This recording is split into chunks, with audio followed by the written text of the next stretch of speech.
2011, la revolución de la primavera árabe se propagó por Oriente Próximo. Desde Túnez a Egipto, Bahrein y Siria. Durante más de 50 años, un discreto erudito americano ha ayudado a los pueblos a derrocar a sus dictadores. Sus tácticas de resistencia no violenta se han utilizado en Serbia, Ucrania o Irán. Ser considerado una amenaza por un tirano es un motivo de orgullo. Significa que somos eficaces, que somos relevantes. Esta es una historia sobre el poder de la gente para cambiar el mundo y sobre el hombre que está detrás de todo ello. Las tácticas de Gene Sharp se están poniendo en práctica en las calles de Siria ahora mismo mientras hablamos. Me llamo Gene Sharp y este es mi trabajo.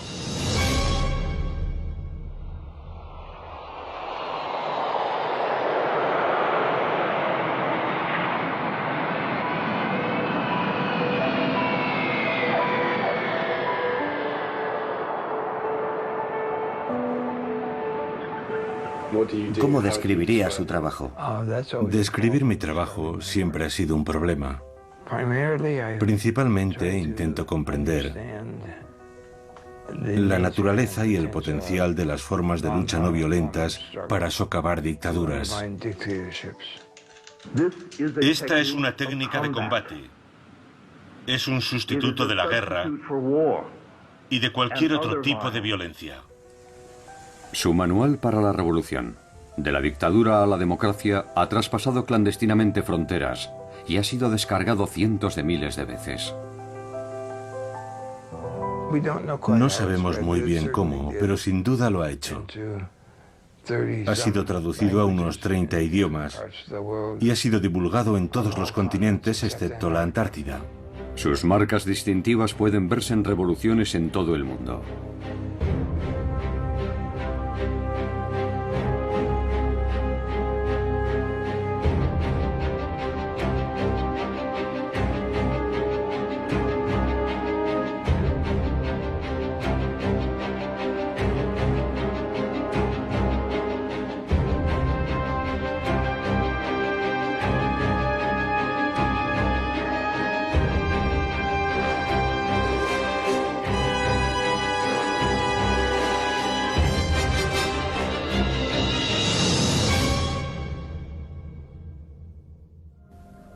Los libros de Gene contienen 198 métodos de resistencia no violenta. Los famosos 198 métodos parecen haber tenido una extraordinaria respuesta. Son simplemente los 198 métodos específicos.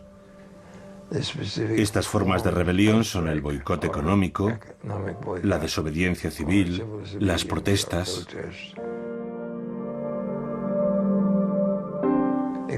Son la contrapartida a los diferentes tipos de armas y bombas militares, a la lucha militar.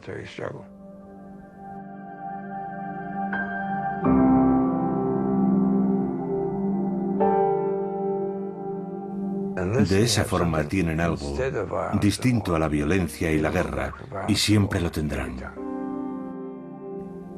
En 1983, Sharp fundó la institución Albert Einstein para difundir la lucha no violenta.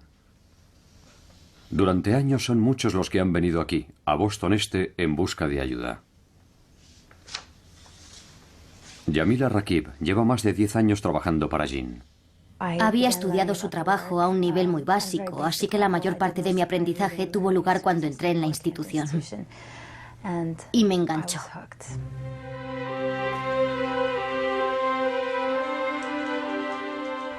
Yo no fui educado para hacer esto.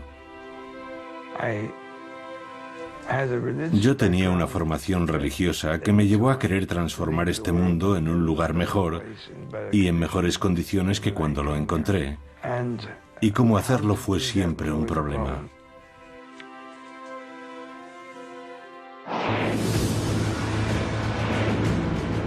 En 1953, Gene es enviado a prisión por rehusar su incorporación a la guerra de Corea.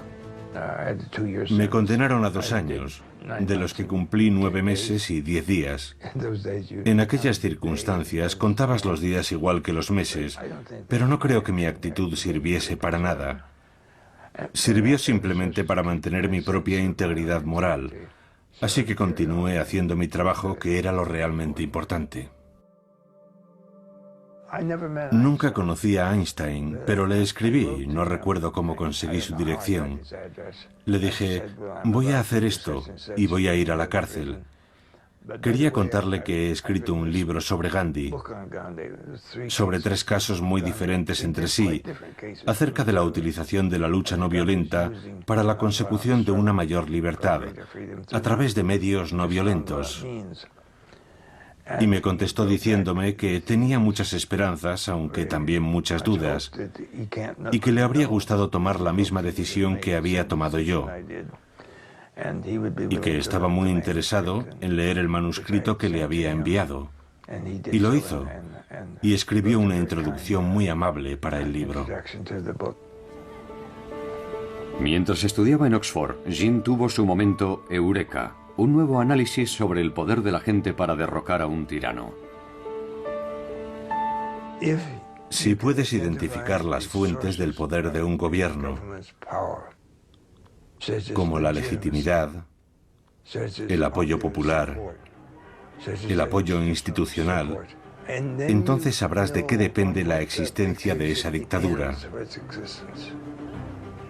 Y puesto que todas esas fuentes de poder dependen de la buena voluntad, la cooperación y la obediencia de la gente y las instituciones, tu trabajo es bastante sencillo. Solo tienes que reducir ese apoyo, esa legitimidad, esa obediencia, y el régimen quedará debilitado. Si eliminas esas fuentes de poder, el régimen caerá. ¿Y cómo se sintió En el momento eureka, Sí, sentí un gran alivio, porque aquello fue lo que convirtió todo en realidad.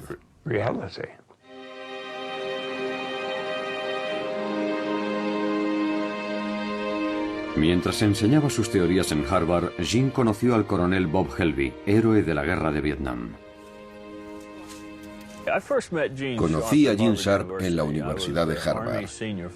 Yo estudié allí durante un año como investigador del ejército. Un día vi en el tablón de anuncios un aviso de un programa sobre sanciones no violentas a las 2 de aquella misma tarde. No tenía nada que hacer, así que fui a ver quiénes eran aquellos amantes de la paz y a confirmar mi noción preconcebida de que probablemente llevarían anillos en la nariz y en las orejas y de que su aspecto sería sucio. Así que fui a verlos y sorprendentemente su imagen no era esa. Su aspecto era totalmente normal. Y unos minutos después de habernos sentado, un caballero de baja estatura y voz amable tomó la palabra y dijo: me llamo Gene Sharp y nos hemos reunido aquí hoy para discutir sobre cómo tomar el poder político y negárselo a otros. Yo digo que la lucha no violenta es lucha armada. Y tenemos que arrebatar ese término a los defensores de la violencia, que intentan justificar con palabras bonitas ese tipo de lucha. Nosotros combatimos con armas psicológicas, armas sociales, armas económicas y armas políticas. Un tipo de lucha más poderosa contra la opresión, la injusticia y la tiranía que la violencia. Aquello llamó mi atención.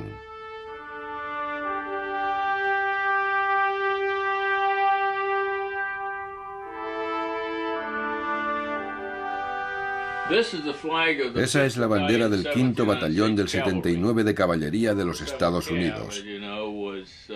El 7º de Caballería, como todos sabéis, era el regimiento del general Custer, que luchó y murió en la batalla de Little Big Horn. Este soy yo en mi juventud. Tenía mucho más pelo. Y este es el diploma de la Cruz por Servicio Distinguido que obtuve en Vietnam.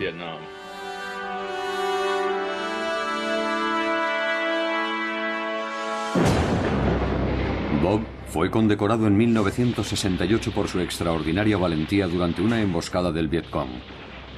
Pero su experiencia cambiaría su punto de vista sobre la forma de resolver los conflictos. Vietnam influyó en mi punto de vista sobre la importancia de la lucha no violenta y particularmente sobre la importancia de mostrar las ideas de Gene Sharp al resto del mundo.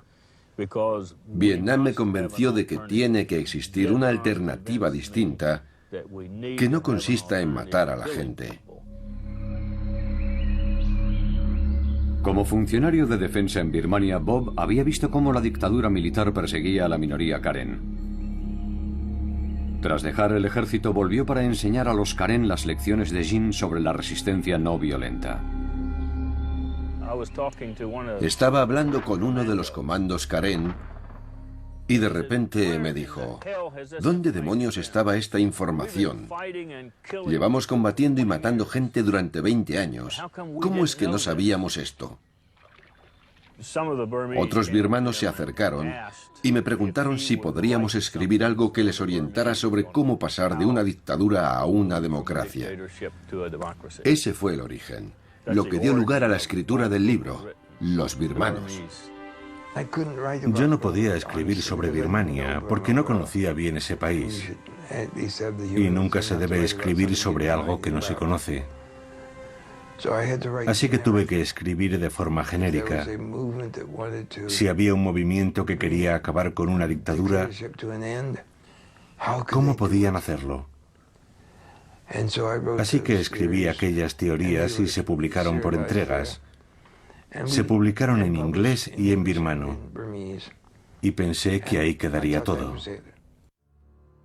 Las manifestaciones en la plaza de Tiananmen en 1989 hicieron comprender a Gene la importancia de la planificación y la estrategia.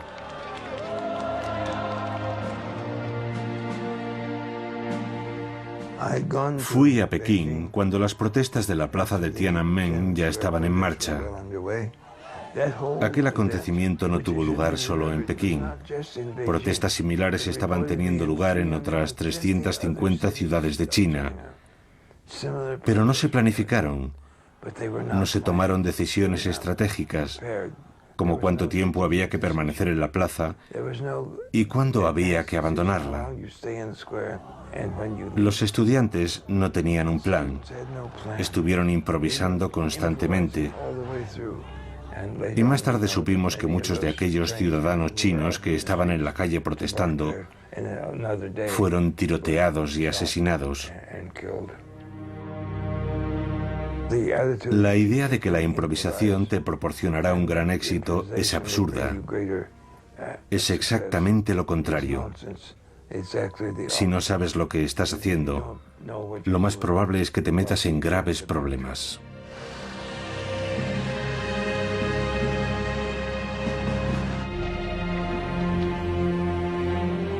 En Serbia, el gobierno de Slobodan Milosevic cometió durante años crímenes de lesa humanidad y ejerció una brutal represión interna. Aquello alimentó la creación de nuevos grupos democráticos que lucharon para eliminarlo. Fui a Budapest a petición del Instituto Nacional Republicano, que estaba prestando apoyo al movimiento de oposición serbio.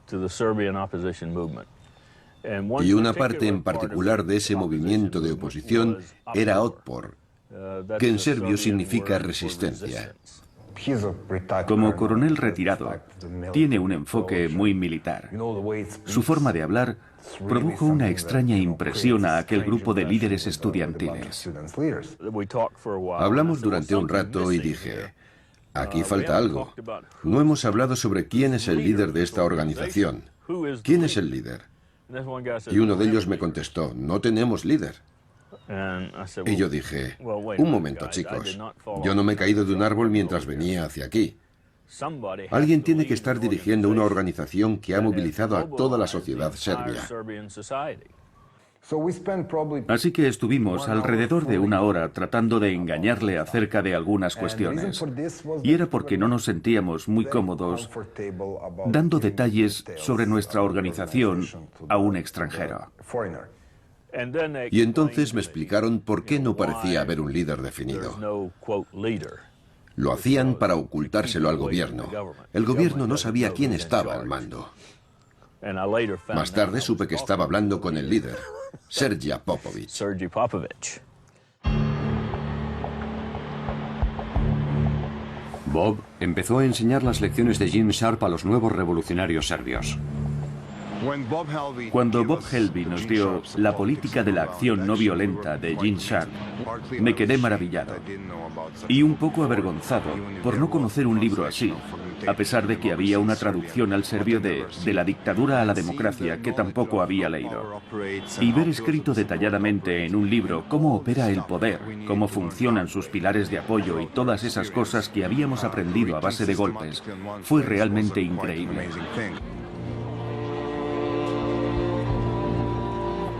Una de las primeras tareas fue crear un símbolo de la resistencia que unificara a la gente. Es obvio que somos mayoría. Si pudiéramos reconocer a todos aquellos que están contra Milosevic, por ejemplo, saludándonos con el puño, podríamos acabar con él en unos cuantos años.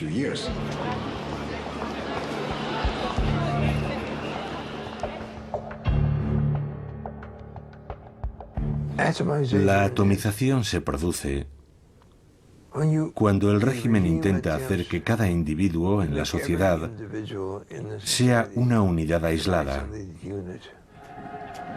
Es una de las principales formas de control de estos sistemas.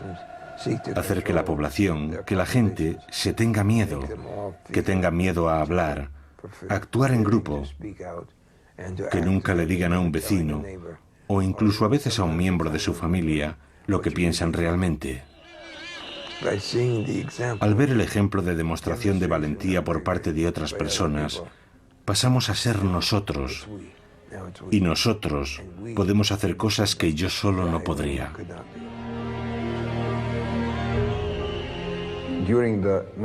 En el 96 y el 97 nos manifestábamos día tras día. La policía nos bloqueaba y cada día éramos menos, porque era muy aburrido seguir en la calle durante el duro invierno. Así que dijimos, ¿por qué no vamos a casa y hacemos ruido desde nuestros balcones?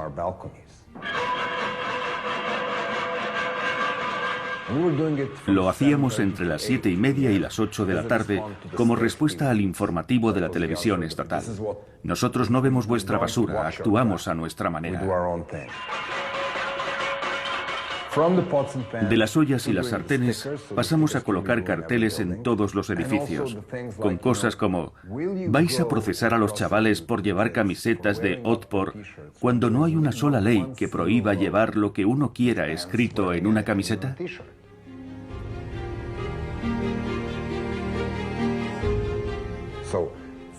Así que los policías que entraban en los institutos y detenían a estudiantes solamente por llevar la camiseta, luego iban a casa y hablaban con su mujer, cuya amiga se estaba quejando porque su hijo había sido detenido. O tenían que hablar con su propio hijo, que venía de su colegio, en donde nadie quería estar con él o con ella, porque su padre estaba pegando a chavales de su barrio. Y así, la opresión sistemática dejó de funcionar.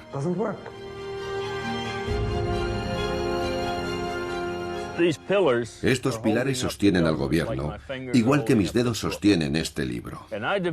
Y yo he desarrollado una estrategia para socavar estos pilares. La policía, las comunidades, las instituciones religiosas, los trabajadores, lo que sea, cada organización.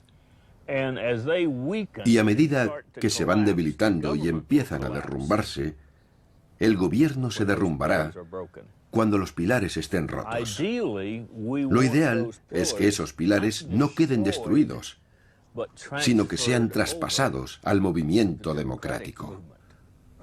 Tienes que fagocitar esos pilares, y eso es lo que la resistencia serbia ha hecho.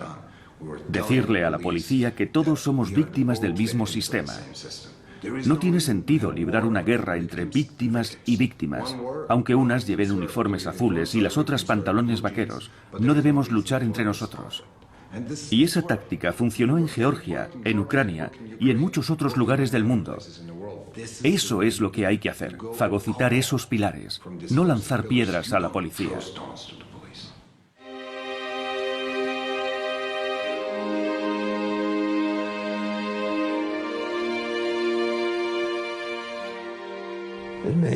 Hay mucha gente en situaciones de conflicto a la que le gustaría utilizar la violencia, pero sus adversarios casi siempre tienen muchas más armas militares, más armas violentas que los resistentes potenciales. Si como resistente eliges luchar con la violencia, tu adversario tendrá todas las ventajas, porque estás eligiendo luchar con las mejores armas que él posee. Pero puedes elegir luchar con armas no violentas, que son mucho más difíciles de contrarrestar para tu adversario.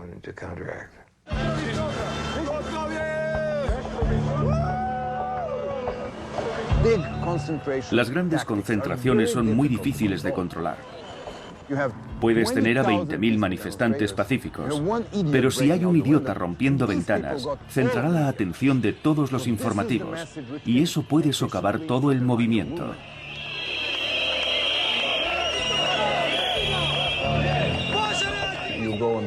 Si estás en una manifestación y existe el riesgo de que la gente sea detenida, ¿qué debes hacer? En vez de colocar a los tipos grandes delante, colocas a las chicas. Colocas a las abuelas, a los militares veteranos, de manera que la policía vea caras amistosas. Esa gente llevará flores y banderas y estará sonriente. Así haces la situación menos amenazadora y reduces enormemente las probabilidades de que se produzcan actos violentos. El 5 de octubre fue el triunfo de una estrategia, pero no fue así como lo vieron muchos espectadores o medios como la CNN. Ellos solo vieron gente, estruendo y nada más, pero fue el resultado de 10 años de intentos, 2 años de resistencia de Otpor y 5 campañas. Estábamos determinando la victoria en las elecciones. En septiembre de 2000, Serbia acudió a las urnas. La resistencia sospechaba que Milosevic amañaría las elecciones. Nosotros sabíamos que Milosevic perdería y sabíamos que no aceptaría la derrota.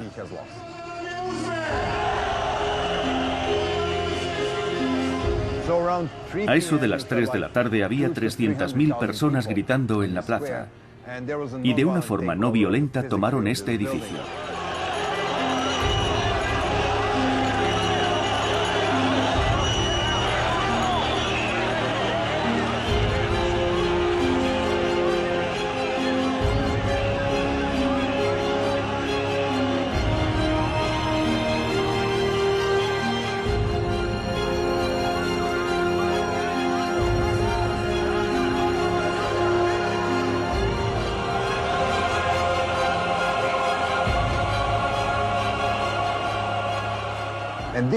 Cuando la gente entró en el edificio aquel 5 de octubre, encontró muchas papeletas premarcadas para Milosevic. Era allí donde se estaba llevando a cabo la trampa, en la segunda planta del edificio.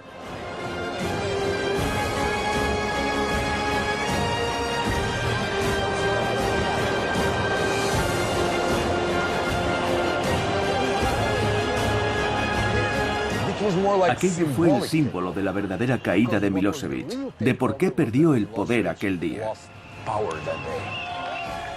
Perdió porque la policía le desobedeció, porque ordenó a los militares salir de los cuarteles y le desobedecieron. Así fue como perdió el poder. Lo que se ve en televisión, la toma física del edificio, es el símbolo de Milosevic perdiendo su autoridad aquel día.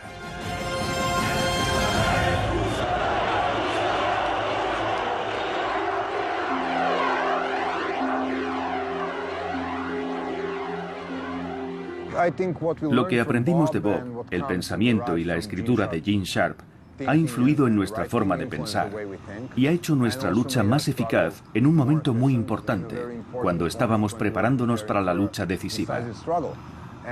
Creo que lo que Bob y Gene están haciendo es valiosísimo en todo el mundo. Y aunque las revoluciones no violentas no pueden ser exportadas o importadas, el saber cómo aplicar la lucha no violenta sí puede transmitirse. Y se está transmitiendo ahora mismo, mientras hablamos.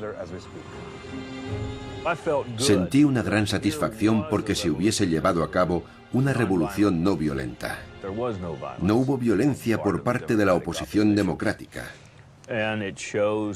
Y eso demuestra que todas esas teorías que Jin ha estado exponiendo año tras año son alternativas realistas al conflicto violento. Después de lo de Serbia, estuvimos trabajando con georgianos, ucranianos, moldavos, iraníes, personas de Zimbabue, Colombia, Guatemala, Papúa Occidental, de lugares del mundo que no podría señalar en un mapa.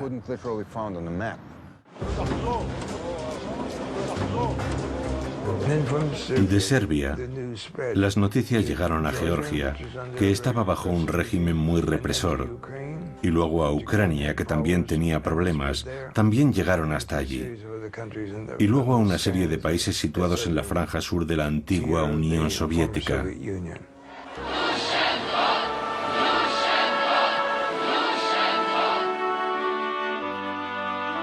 Vladimir Viatrovich, uno de los líderes de la Revolución Naranja de Ucrania, utilizó el libro de Jin para convencer a los activistas de que había una poderosa alternativa a la violencia.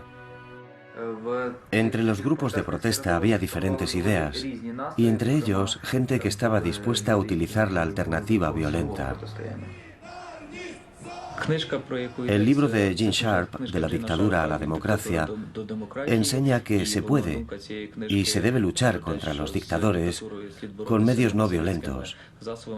Esa idea fue muy importante y ayudó mucho. Fue una gran inspiración para la creación de la Revolución Naranja.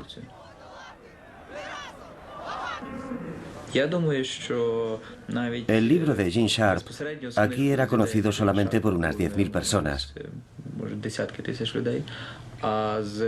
pero sus ideas eran utilizadas por cientos de miles que no sabían que aquellas ideas eran de Sharp.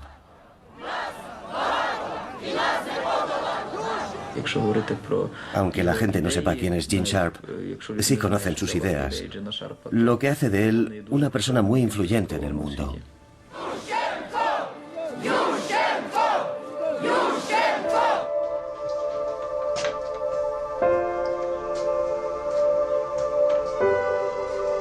En el último piso de la casa de Jin está su refugio, su invernadero de orquídeas.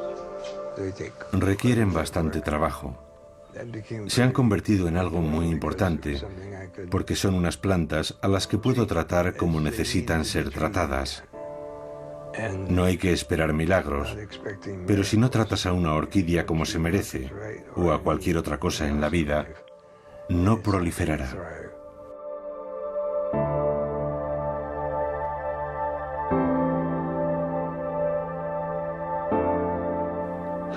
¿Cómo se siente al ver propagarse su trabajo?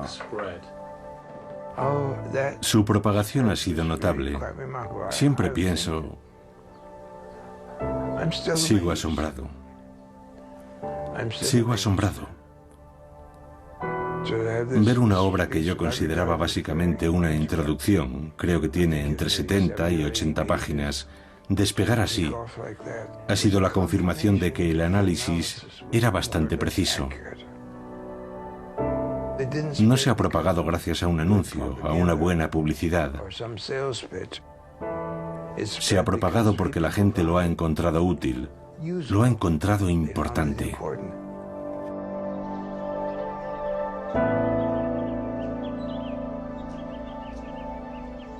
Los libros, la literatura, están ahí. En Internet, en las casas de la gente, en los discos duros, a un nivel global que no puede detenerse, que ya nada podrá detener.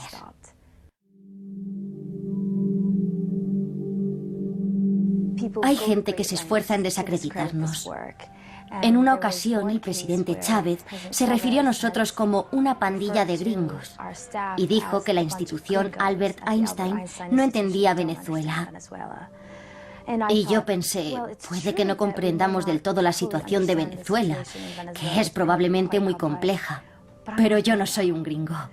Gene Sharp, George Bush y sus ideólogos de este golpe suave mecha lenta, señores, este plan de ustedes aquí en Venezuela, olvídense. En 2008 el gobierno iraní emitió un vídeo propagandístico acusando a Jin de trabajar para la CIA. La Casa Blanca, Washington, D.C. Gene Sharp, el teórico de la desobediencia civil y de las revoluciones de terciopelo, que ha publicado tratados sobre esta materia, es uno de los agentes de la CIA, encargado de la infiltración estadounidense en otros países. Viendo nuestra oficina pueden comprobar lo bien subvencionados que estamos. En cierto sentido me impresionó que estuviésemos en su radar, que mostrasen a Gene sentado en la Casa Blanca y pensé, ojalá los de la Casa Blanca se reunieran con nosotros y nos escuchasen, pero no lo hacen. Trabajamos en esta pequeña oficina sin ninguna conexión con ellos. Simplemente no ha sucedido. Nosotros no hacemos eso. No somos bajo ningún concepto una organización de la CIA, y es realmente irónico, porque vemos muy a menudo esas acusaciones en la prensa, y siempre nos preguntamos de dónde vienen. Tras las elecciones iraníes en 2009, la oposición declaró que el resultado había sido amañado. Miles de personas desfilan por la gran avenida, todas caminando en la misma dirección. Los manifestantes portan banderas verdes y la gente va mostrando la V con los dedos en señal de victoria. Yo dudaba de que la gente se manifestase después de las advertencias, pero estaba equivocado. Miles de manifestantes salieron a las calles de Teherán. La respuesta del gobierno fue brutal y una joven estudiante iraní, Neda Aga Soltan, fue alcanzada por un francotirador del gobierno.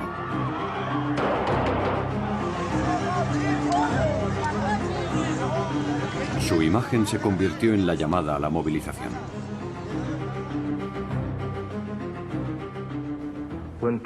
Cuando la gente es golpeada y masacrada, ello genera un proceso que yo llamo jiu-jitsu político, en el que la fuerza del adversario se utiliza para socavarlo, para hacer que caiga, aislándole de la gente que le prestaba apoyo y movilizando a otra gente que pasa a formar parte de la resistencia activa. Es un efecto de contragolpe. Si el régimen es tan brutal, en vez de intimidar a la gente, que es lo que intenta, lo que consigue es que otros grupos e instituciones dejen de cooperar con él y de obedecerle. Y esa disminución de poder y de control hace que más y más gente se una a la resistencia. Iason Atanasiadis fue arrestado mientras informaba sobre la Revolución Verde. El segundo día tras mi detención me llevaron ante el fiscal jefe. Cuando me quitaron la venda de los ojos me preguntó, ¿sabes por qué estás aquí? Yo contesté, no tengo ni idea, solo sé que me arrestaron hace 2 días. Y él me dijo, hay una acusación muy seria contra ti. ¿Cuál es?, pregunté. Y me dijo, ¿no lo sabes? Espionaje.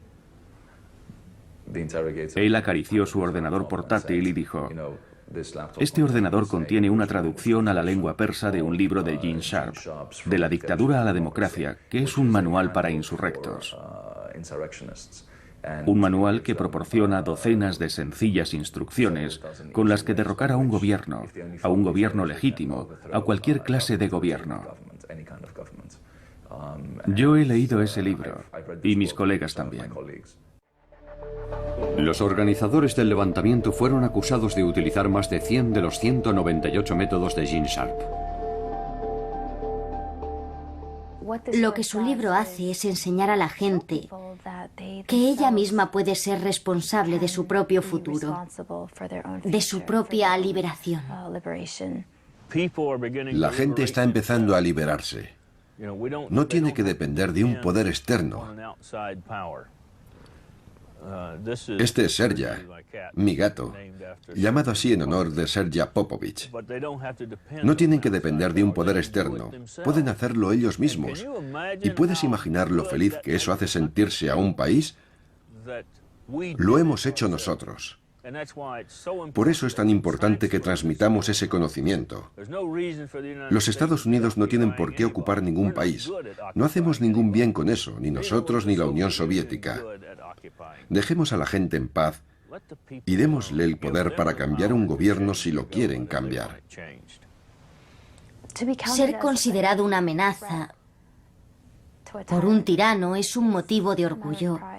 Significa que somos eficaces, que somos relevantes. Significa que el trabajo que hacemos en esta pequeña oficina amenaza a esos regímenes. Y creo que eso está muy bien. Sí.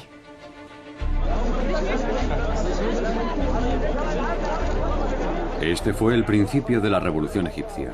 El levantamiento fue espontáneo, pero los grupos democráticos egipcios llevaban años trabajando en la estrategia.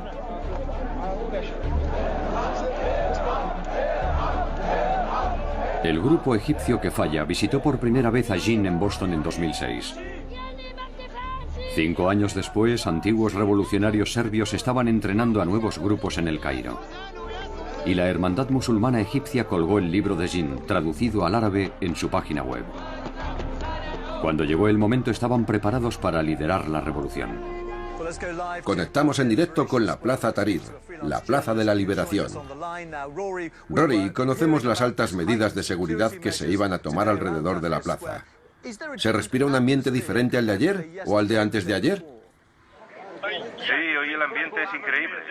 El sector de la sociedad egipcia que abandonó la Plaza Tahrir ayer ha vuelto reforzado. Han conseguido reactivar la protesta. Hay niños muy pequeños, mujeres, ancianos, la gente canta y baila. Hay muchos instrumentos musicales en la plaza. Y está más llena de lo que ha estado estos días. Ahmed Maher era uno de los líderes del Grupo Democrático Egipcio 6 de abril. Estábamos esperando a que ocurriera algo que encendiese la llama, que provocase un gran movimiento de personas. Y ocurrió en Túnez.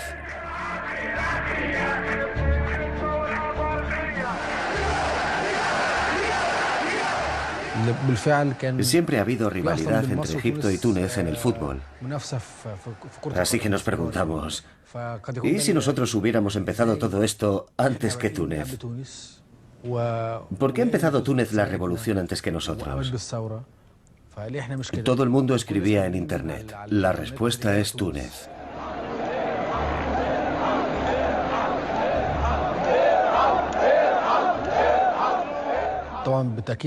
Por supuesto que los libros de Gene Sharp tuvieron un gran impacto en nuestro movimiento. Y también encontramos en Internet otros libros y películas que, al igual que Gene Sharp, hablaban de la poderosa lucha no violenta, de cómo desarrollar esa lucha no violenta y ponerla en práctica para conseguir nuestros fines. Así que hubo muchas fuentes de inspiración para esa idea. La protesta pacífica crecía y el presidente Hosni Mubarak intentó intimidar a los manifestantes con armamento bélico.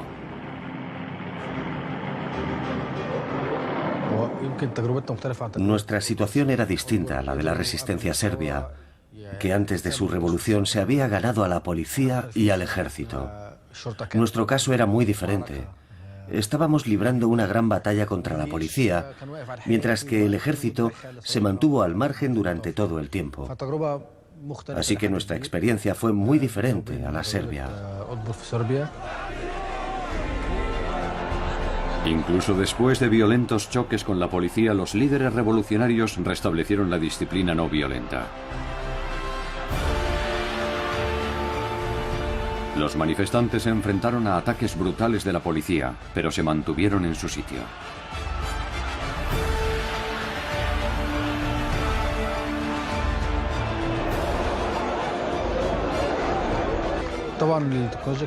La tecnología jugó un papel vital a la hora de comunicar y extender nuestro mensaje.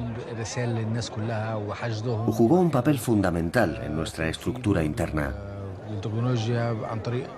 Gracias a ella pudimos contactar con la gente que vive en las provincias, a muchos kilómetros de distancia. Pudimos mantener reuniones a través de un grupo secreto en una página de Facebook. Y también utilizamos Skype para estar en contacto continuo y planear nuestra estrategia. Todos estos avances tecnológicos ayudaron mucho a la divulgación de nuestras ideas.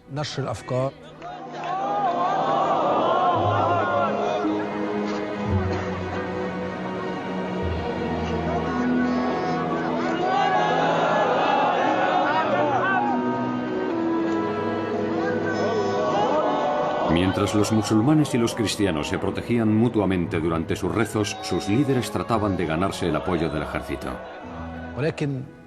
¿Qué hizo que el ejército nos apoyase al final? El ejército, a fin de cuentas, proviene del pueblo. Sus miembros son parte del pueblo y tiene un importante papel nacional. El papel de la policía tenía más que ver con el amaño en las elecciones y la protección a los corruptos. Luchaba por asegurar su supervivencia.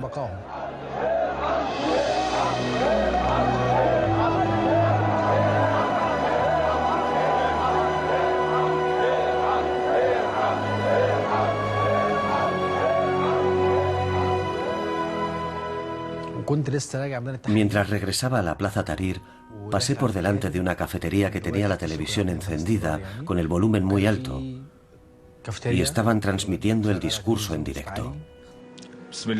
En nombre de Dios misericordioso y compasivo, conciudadanos, teniendo en cuenta las difíciles circunstancias por las que atraviesa nuestro país, el presidente Hosni Mubarak ha decidido renunciar a su cargo como presidente de la República.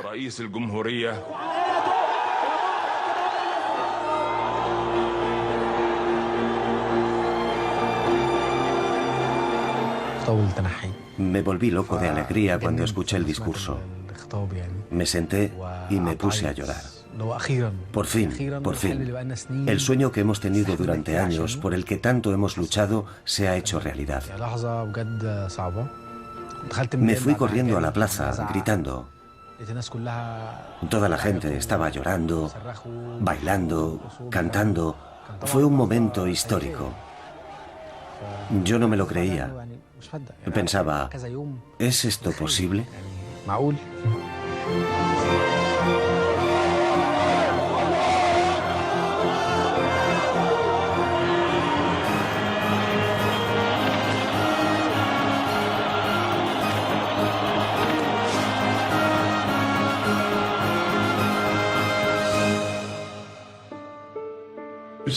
Alguien sabía muy bien lo que estaba haciendo. Y no necesitamos que nadie nos atribuya o me atribuya el mérito si no es merecido o no está documentado.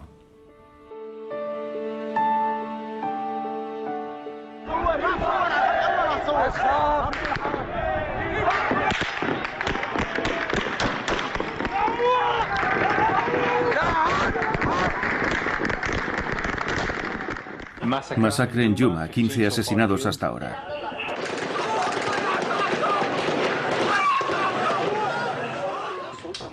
Osama Monayed es experto en comunicaciones y uno de los líderes del levantamiento sirio. Esto es un vídeo de un chico al que disparan. Un niño grita, "Mi hermano, mi hermano". Osama coordina una red de cámaras secretas por todo el país. Es una cámara de alta definición conectada a un módem vía satélite que obtiene imágenes en directo y que transmite por Internet. Hoy hemos conseguido enviar estas imágenes a Al Jazeera. Las tácticas y teorías de Gene Sharp se están poniendo en práctica en las calles de Siria ahora mismo mientras hablamos. Lo que hicimos fue promover esas tácticas y explicárselas a la gente en nuestras páginas de Facebook y también en YouTube. Así es como se aplican, poniendo flores en los puntos donde han caído los héroes, mostrando ilustraciones de la campaña de grafitis durante las manifestaciones. También limpiando las calles y dejándolas más bonitas para demostrar que podemos hacer las cosas mejor que el régimen en lo que se refiere a servicios. De la dictadura a la democracia te da la inspiración, la seguridad de que esto puede conseguirse, de que puede suceder realmente. En el verano de 2011, tras un ataque brutal del ejército sirio, Osama viajó a Boston para reunirse con Gene. ¿Cuándo estuviste aquí por última vez? No recuerdo exactamente. ¿Fue en 2007 o en 2006? Sí, hace años. Cuando solo había unas cuantas personas que creían en un escenario de resistencia no violenta en Siria. cuando solo unos pocos creían que esto podía suceder realmente en un país como Siria. Muy bien. Todo listo.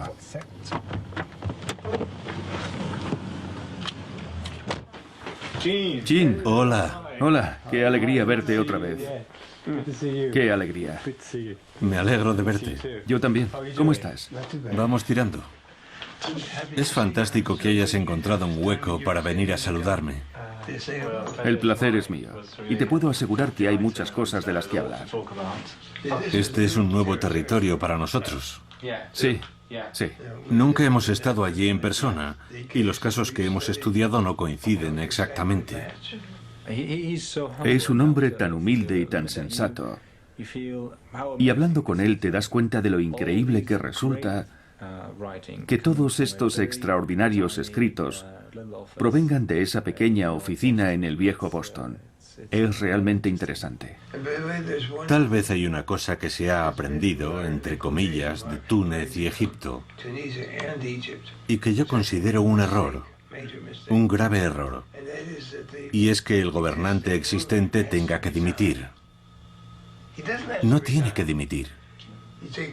Si le quitas todos los apoyos que lo sostienen, caerá, independientemente de lo que él quiera hacer. Esa es la diferencia entre la coerción no violenta, cuando tiene que dimitir porque se le obliga a hacerlo, y la desintegración, cuando el régimen sencillamente se desmorona. Ya no queda nadie con poder suficiente para dimitir. Si Einstein fue el genio de la física, Gene Sharp es el genio de las libertades, de cómo conseguir las libertades.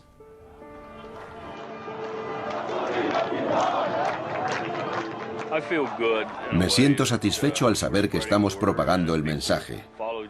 Y si los pueblos siguen el consejo de Gene en cuanto a librar una lucha no violenta, tarde o temprano ganarán. La ventaja que tenemos utilizando este tipo de lucha, el pueblo contra el tirano, es que mientras no nos rindamos, nunca seremos derrotados. Y esa es la clave.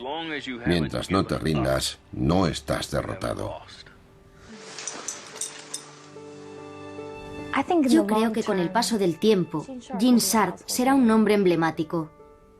Creo que sus libros estarán en todas las bibliotecas del mundo y serán traducidos a la mayoría de los idiomas. ¿Podrá esta institución sobrevivir hasta entonces? Sin duda. Esperamos que sí.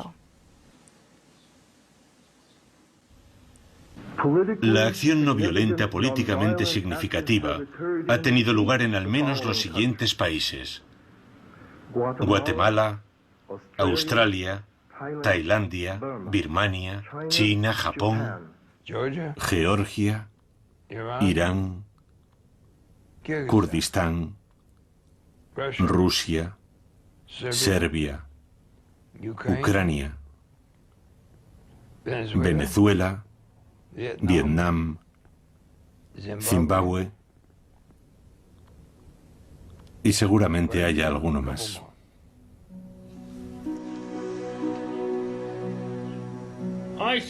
Pienso que se está desarrollando entre ellos una relación padre-hija. Pueden sentarse, hablar, están en la misma onda. Ella lo protege y creo que lo quiere como una hija quiere a un padre. Gene Sharp es, por supuesto, mi mentor personal, pero creo que ha representado ese papel para multitud de seres humanos. Es una persona que ha dedicado su vida a proporcionar los medios para que la gente oprimida pueda alcanzar la libertad de forma autosuficiente. Y eso es algo que ha cambiado el mundo y continuará haciéndolo de forma extraordinaria. Es algo muy personal. Es simplemente amor.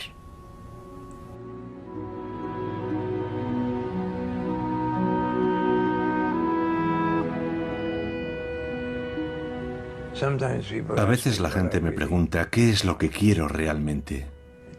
¿Tengo un sueño? Claro que lo tengo. Sueño con que la gente oprimida del mundo sea capaz de aprender de los datos disponibles y de las nuevas experiencias. Sueño con que este tipo de lucha no violenta se pueda utilizar para la liberación de toda opresión y para sustituir a los conflictos militares y violentos, de forma que ya no tengamos que librar batallas contra el terrorismo, porque las personas que podrían haberse convertido en terroristas han elegido utilizar este tipo de lucha para ayudar a la gente oprimida y cambiar así sistemas políticos en todo el mundo. Me llamo Gene Sharp y este es mi sueño.